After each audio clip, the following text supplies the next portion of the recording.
নমস্কার, আমি সুপ্রিয়া। আপনাদেরকে দেখিয়েছিলাম আমি একটা ডাব্বার মধ্যে মালাই একাট্টা করি, তো ওটাই আজকে আপনাদের সাথে শেয়ার করব কতটা এ থেকে ঘি বেরায়। ঘি আমাদের সবারই ঘরে কম বেশি ইউজ হয়, তো আমি 2 বছরের মতো হয়ে গেল ঘি আর কিনি না, মালাই দিয়ে ঘি বের করে নিই।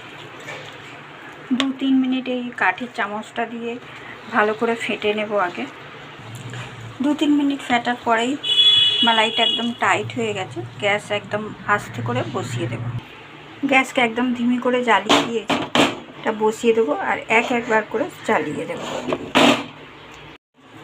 মালাই এমনি বেকার হয়ে যায়, তো আমি এইভাবে ঘি করে নিলে অনেকটাই ঘি বা মার্কেট এখন অনেকই দাম, ঘি করে নিলে একটু সুবিধাও হয়ে যায়। আর অনেক জিনিসেই ঘি লাগে, পিওর ঘি হয়ে গেল গরুর দুধে।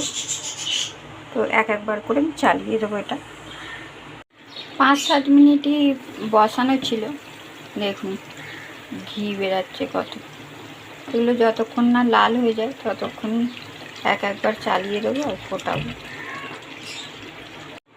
যত মালাই ছিল সবই প্রায় কালো হয়ে গেছে, তো গ্যাসটা এবার বন্ধ করে দিয়েছি। ঠান্ডা হওয়ার জন্য ছেড়ে দেবো, ঠান্ডা হয়ে গেলে ছেঁকে নেব। ঠান্ডা হয়ে গেছিলো ঘিটা, তাই ছেঁকে নিলাম। 10 দিনের মালাই দিয়ে ঘি বেরিয়েছে, প্রায় 350 মতো হবে।